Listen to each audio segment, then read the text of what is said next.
All right, we have some news just coming in. Uddhav MP blames Devendra Fadnavis for attack on Anil Deshmukh. Sanjay Raut says Fadnavis ruined law and order situation in Maharashtra. Conspiracy to kill the former Maharashtra Home Minister is being claimed by Sanjay Raut there.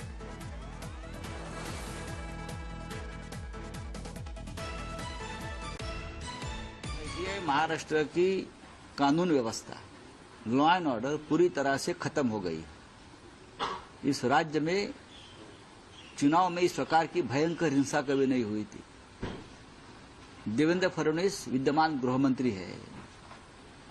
उनके शहर में महाराष्ट्र के पूर्व गृहमंत्री अनिल देशमुख के ऊपर उनको मारने की साजिश, उनकी हत्या करने की साजिश और उनको जिस तरह से हमला किया, आपने देखा उसका वीडियो, पूरा सर टूट गया, फूट गया।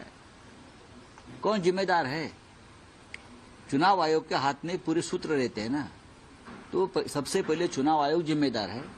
Priyanka Chaturvedi also now joining in. Thank you so much for your time. Do you agree with Sanjay Raut with him saying that the Deputy Chief Minister has ruined the law and order in Maharashtra? Shocking pictures, shocking videos of former Minister Anil Deshmukh emerging completely injured there. How do you respond to what's happening in the state?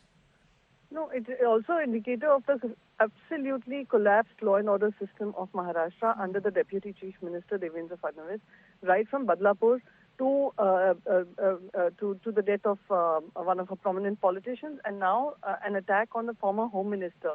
If the former Home Minister of the state is not safe and secure, I wonder what the Aam Janata goes through in this state.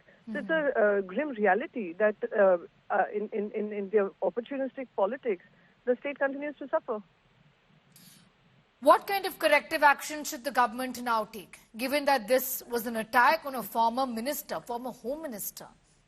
Now, considering that they haven't yet been able to get to the bottom of who killed Baba Siddiqui, who continues to threaten the Bollywood personalities, expecting any kind of justice from them or investigation from them would be foolish on our part. The only justice that can happen now is the removal of such a government which is working on its own selfish needs and requirements and selfish grab of power. And people of Maharashtra will give them a response tomorrow, on 20th when they go to vote, which is tomorrow. All right. I'm going to thank you for joining in with your views on that. Priyanka Chaturvedi there saying that people of the state will give a befitting reply given the kind of, given the manner in which the law and order situation in the state has worsened is what she says.